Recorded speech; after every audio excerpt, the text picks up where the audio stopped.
Igsuon aduna kitay angay nga bantayan sa atong mga kinabuhi. Aduna kitay angay nga bantayan sa tagsa-tagsa kanato kakaugalingon nga dili nato ni ikinabuhi mga igsuon nga atong paharion ang Ginoo sa atong kinabuhi ug dili kini nga pagtulunan ang maghari sa atong kinabuhi.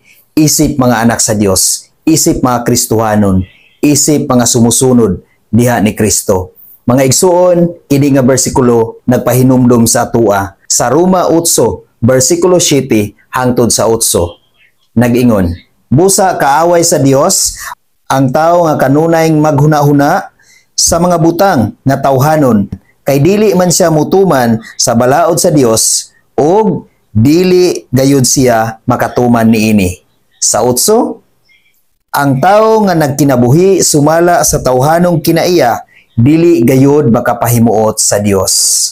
Mao kana ang pulong sa Ginoo igsuon nga nagbadlong sa matag usa kanato nga dili kita angay maghuna-huna sa mga butang atong nakita dinhi sa kalibutan. Tungod kay kanang mga butang igsuon nga atong nakita lumalabay lang kana. Kanang atong mga gipahimuslan karon nga naa sa atong kinabuhi igsuon lumalabay lang kanang tanan. Ang importante igsuon ang Espiritu sa Dios mupuyo diha sa imong kinabuhi. Tungod kay kung wala ang Espiritu sa Dios sa imong kinabuhi igsuon, dili ka gayud makapahimuot sa Dios. Dili ka gayud makasimba sa Dios. Ug ang naa sa imong kinabuhi, kanunay kang maghuna-huna sa mga butang dinhi sa kalibutan. Kanunay kang nangandoy sa mga butang dinhi sa kalibutan. Ug kun maangkon na nimo kana nga butang, dili gihapon ka makontento. Tungod kay kanunay man kang nagtan-aw sa mga butang nga imong nakita dinhi sa kalibutan.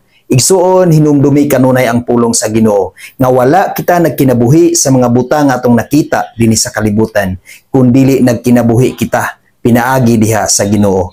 Nagkinabuhi kita nga ang atong kinabuhi alang sa Ginoo. Nagkinabuhi kita nga wala kitay laing simbahon kun dili ang Dios lang gayud. Paharia ang Espiritu sa Dios diha sa imong kinabuhi igsuon aron sa kanunay makapahimuot ka kaniya.